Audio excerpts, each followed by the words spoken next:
what does it mean to be human? And what is the role of humanness? We cannot make that choice until we understand fully what it means to be human. Sound, vibration, sound healing is a huge part of that. Sound makes the world go round. Sound and vibration plays such a fundamental role. It is such a primal role because we begin responding to it before we even are consciously aware that we're responding to it.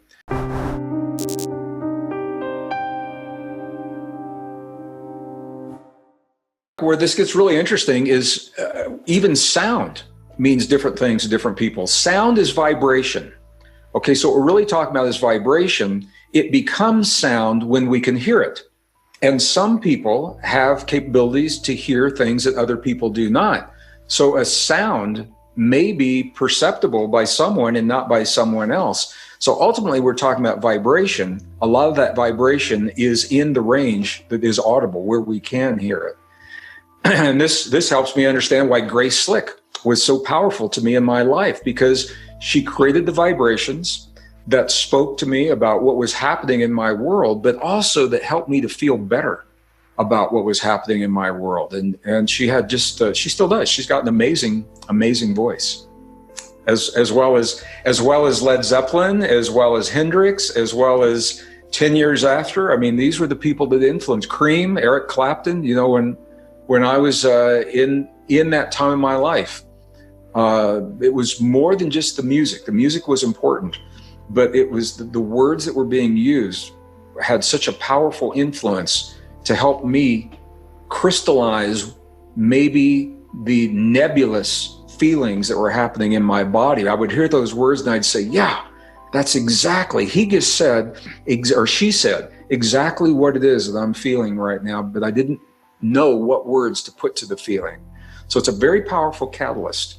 And I just have to say, that's a great thing about, you know, in the 60s, it was a really difficult time. And we had some really great music that came out of the 60s. We're having a difficult time now. And there's some good music out there. But because our communication is so diversified through the internet and so many different YouTube channels and, you know, Spotify and, you know, Pandora and everything, we don't have the focus. Everyone doesn't have the same focus of music. So I can't say that there is a song right now, maybe, or even a genre that really is identifying what's happening with us now, because everyone has found their own in this diverse collage, rather than being focused in a few radio stations and 3 television stations, which is what we were all exposed to back in the 1960s. Isn't that interesting? Do you think about that? The science behind the music is what fascinates me. When I was a kid, I used to say, you know, where did the notes come from that create the chord that feels good in my body? A G chord is a very healing, and an open G on a guitar is very healing. Where did the notes come from that make that? And to understand where those notes came from, I had to understand the mathematics of music and the relationship of tonality and scales and frequency. And it is a deep, deep relationship that we have with this primal vibration that we find ourselves in the world today, and being able to tune that vibration in very specific ways that are meaningful to us, to make the notes that make that G chord, you know? And we don't think about that very often, but sound makes the world go round. Sound and vibration plays such a fundamental role. It is such a primal role because we begin responding to it before we even are consciously aware that we're responding to it. We begin responding as babies will respond to this, to very certain sounds and in specific ways, and other sounds in other ways, because it's a language unto itself. Without words, the sound is a language. And when you combine the words that we make with those sounds, it's even more powerful and more potent. And that's why I'm happy to be able to contribute in whatever way I can to this Sound Healing Summit, bringing awareness to the power of sound in our lives, the power of sound in our world, and the power of sound in the presence of the chaos that we see ourselves immersed in today. Sound has the potential to unify and bring us together in a way that very few other things have in the world today. So I just wanted to say that as before we get much further in our conversation here. The sound, for me, it's important, and it's one aspect that comes back into this fundamental revolution that we are experiencing right now of humanness. What does it mean to be human? And what is the role of humanness in our lives? And we're being challenged to embrace our humanness, perhaps more so now than ever before, when it comes to our immune system. This is a beautiful example. We are being conditioned to believe that we are powerless, that we are frail, fragile beings in the presence of a contagion that's in the world, and that we need something external to us to make us feel safe so that we can live in the world, that we can love fully in the world. We're being conditioned to believe that we cannot have those experiences, that we cannot have community and gather together the way we have in the past unless we have something outside of our bodies to give us some kind of defense. Now, there are some people, for a lot of reasons, that may very well need that external support. And if you're one of those people, I am happy it's there and I'm happy it's available, and by all means, use it. But what I want people to know is we modern humans, anatomically modern humans, we emerged mysteriously on this planet about 200,000 years ago. Scientists still, we have theories. We don't know exactly where we came from. We appeared relatively suddenly in the evolutionary record. But here's the key: we were already intact. We had everything then that we have now. We can take the DNA from the fossilized remains of ancient forms of our ancestors out of the bone marrow, and we can compare that DNA to us today. And what we see is we have not changed in 200,000 years. We emerged intact rather than slowly, gradually developing all of these processes over time. And what that says to us, it says a lot. One of the things it says is that we are made for times like this. We are made to adapt, not just adapt, but thrive in the presence of contagions. We've done this successfully for 200,000 years. We have done this. Our body knows how to deal with these contagions. And this is what's really interesting. If you look at the external ways of dealing with this, such as a vaccine, what a vaccine does is it mimics what we do in our bodies. The vaccines mimic what we already do in our bodies, as much external technology does. There's an emerging philosophy that consciousness informs itself through its creations. Don't think about that. Consciousness informs itself through its creations. That means the books we write, the music we create, the sounds we make, the movies that we make in Hollywood, in addition to being entertaining and being diversions, they may actually be telling us something about ourselves, us, consciousness, asking ourselves through our creations to remind ourselves of deep truths within ourselves. And you look at the movies that are most popular and the ones young kids are drawn to, especially, of superpowers within us. And they speak to us because there's some part of us that knows that we are capable of so much more than we've been led to believe.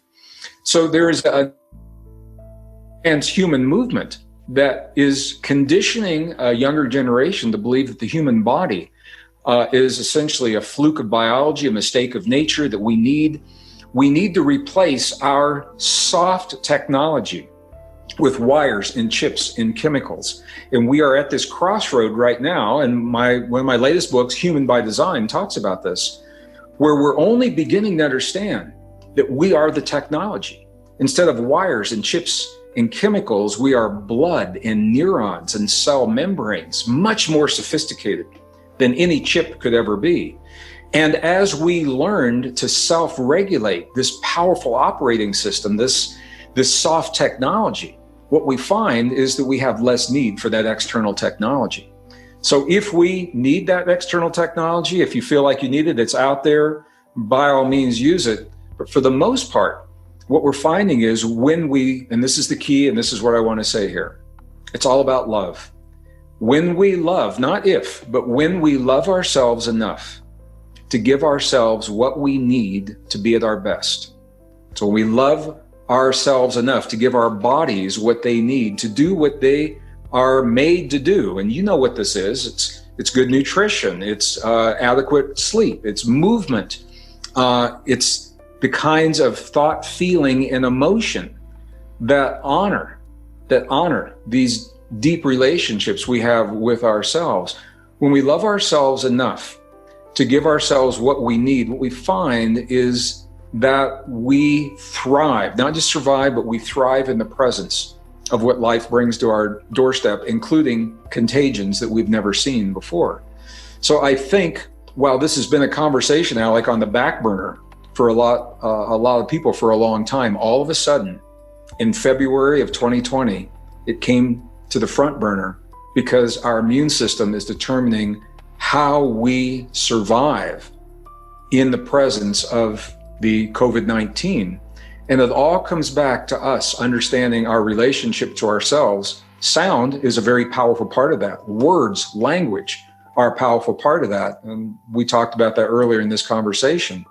So as we become conscious and aware of the words and the sounds and the way that we nourish our bodies and the way we move our bodies, what we're doing is we're honoring these deep relationships. And in the presence of that honoring, we transcend, not just survive, but we transcend the great challenges that come to us.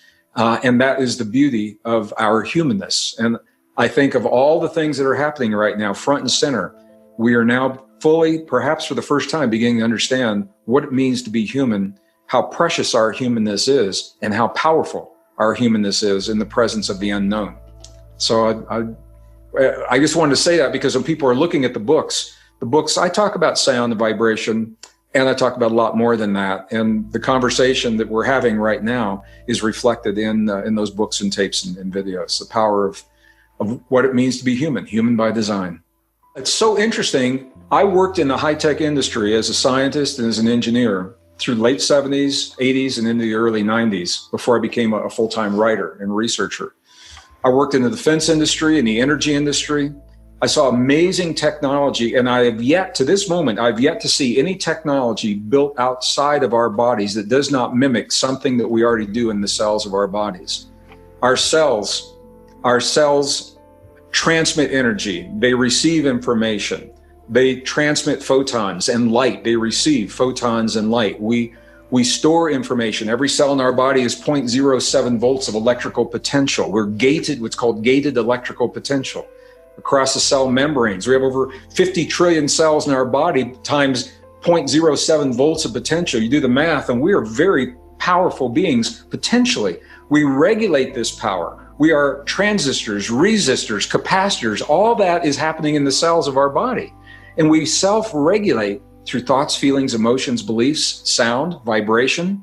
That makes us very, very powerful beings, and we're rarely taught that. And our young people are rarely taught of how precious and fragile, yet powerful and resilient our bodies really are. And when we begin to embrace that, that's the new human story. That's I think where the action is. That's the juice in the new world that's coming. It's the next great frontier, embracing our humanness, because we're at the crossroad where we have to make this choice. Are we going to embrace our humanness, or are we going to give ourselves away to the chips and the wires and the chemicals and the external technology that replaces our cells and our bones and our neurons? I don't know the answer to that, but I do know we cannot make that choice until we understand fully what it means to be human.